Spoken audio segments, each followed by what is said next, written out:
Alléluia, Alléluia. Jésus-Christ, témoin fidèle, premier-né d'entre les morts, tu nous aimes et par ton sang, tu nous délivres du péché. Alléluia.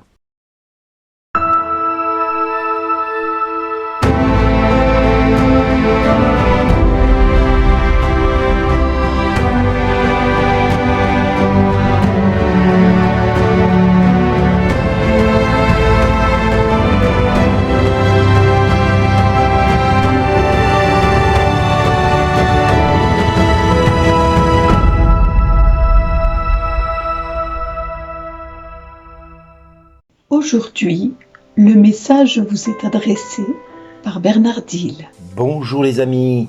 Oh, que de beaux textes aujourd'hui. Je vous invite vraiment à les méditer, à les relire et les relire avant d'écouter les 7 minutes. Vraiment, je vous demande de vous poser, de vous arrêter et d'écouter les textes. Le psaume me parle énormément, l'évangile aussi, la lettre de Pierre également. Mais reprenons le psaume quelques secondes si vous le voulez bien. Mon Dieu, je suis sûr de toi. Quand je me tiens sous l'abri du Très-Haut et repose à l'ombre du Puissant, je dis au Seigneur, mon refuge, mon rempart, mon Dieu, dont je suis sûr. Et voilà ce que Dieu répond à un tel acte de foi. Puisqu'il s'attache à moi, je le délivre, je le défends, car il connaît mon nom. Il m'appelle et moi je lui réponds. Je suis avec lui dans son épreuve. Je veux le libérer, le glorifier. De longs jours, je veux le rassasier. Et je ferai qu'il voie mon salut. Waouh! Que dire de plus après ça? C'est difficile de dire autre chose que de nous dire à chacun, Jésus nous aime. Jésus a été ce fils premier-né qui a été tué, qui a été jeté hors de la vigne pour porter du fruit et du fruit en abondance. Oui, en effet, Dieu veut vraiment que nous allions dans cet abandon auquel il nous appelle tous à entrer. Mon refuge, mon rempart, mon Dieu dont je suis sûr. C'est cela qu'il nous faut avoir comme abandon entre les mains de Dieu. Le même abandon que le Père a demandé à son Fils bien-aimé Jésus, qui lui a répondu « Père, non pas ma volonté, mais ta volonté. » Ou autrement, entre tes mains, Père, je remets mon esprit. C'est ainsi que nous devons, nous tous, nous abandonner à la bonté de Dieu et à la providence de Dieu pour voir s'accomplir dans notre vie la louange éternelle, pour pouvoir s'accomplir dans notre quotidien une louange qui va sortir de nos entrailles et nous pousser à aimer Dieu en toutes circonstances. En effet, seul l'abandon entre les mains de Dieu peut nous faire crier « Abba, Père ». Pourquoi je dis ça? Parce que quand nous nous abandonnons entre les mains de Dieu, nous connaissons le Père tel qu'il est, nous connaissons son nom et nous savons que nous sommes ses fils ou ses filles. Nous savons que nous sommes aimés de lui et que pourrait-il nous arriver si nous savons qui est notre Père? Notre Père est le Père du ciel qui a créé le ciel et la terre et tout ce que la terre renferme.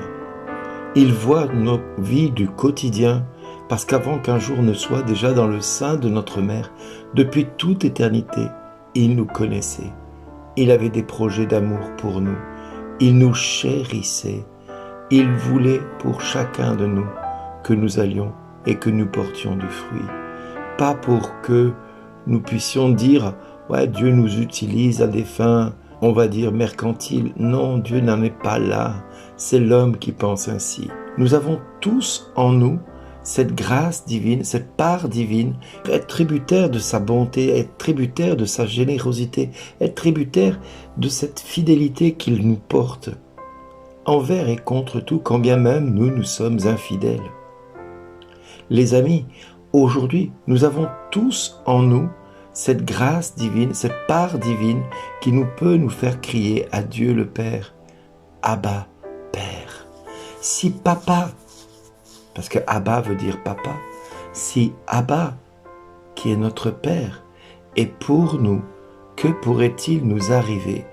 Que pourrait-il se passer dans notre vie qui puisse être contraire à ce que lui désire pour nous? Moi qui suis père, je ne souhaite que du bien pour mes enfants. Et quand bien même je suis mauvais, quand bien même je n'ai pas été parfait en toutes choses, même quand je me suis trompé dans la correction que j'apportais à mes enfants. Je voulais le meilleur pour eux. J'ai toujours voulu le meilleur pour eux.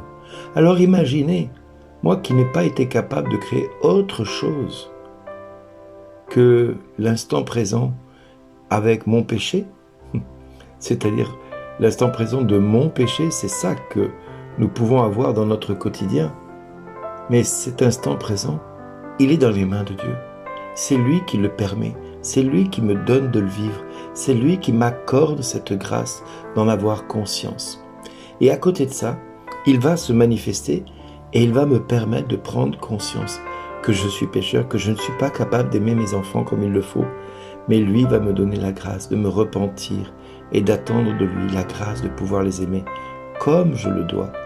Alors, certes, mon imperfection dans l'amour que je vais donner à mes enfants, il est là, il est flagrant, j'en ai conscience.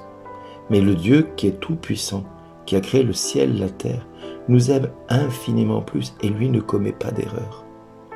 Mon fils, ma fille, dira-t-il à chacun de nous, avant qu'un jour ne soit déjà dans le sein de ta mère, toi tu peux penser que tu es une erreur de la vie, tu peux penser que ta vie n'a pas été voulue. Si, moi je t'ai désiré depuis toute éternité, j'avais des projets d'amour pour toi. Alors cesse de croire que ta vie ne vaut pas le coup d'être vécue. Cesse de croire que ta vie, elle ne compte pour personne. Elle compte pour moi, dit Dieu. Laisse-moi t'aimer, laisse-moi te désirer, laisse-moi te montrer mon amour, laisse-moi te montrer à quel point tu m'es précieux. Regarde, pour toi, rien que pour toi aujourd'hui, regarde ce que j'ai fait pour toi. J'ai demandé à mon propre fils d'accepter de perdre la vie sur une croix afin que tu sois sauvé et guéri. Va, mon fils, va, ma fille, en paix et laisse-toi aimer par l'amour de mon cœur de Père, dit Dieu. Amen. Maranatha. Viens, Seigneur Jésus, me dire avec ton Père, merci d'exister.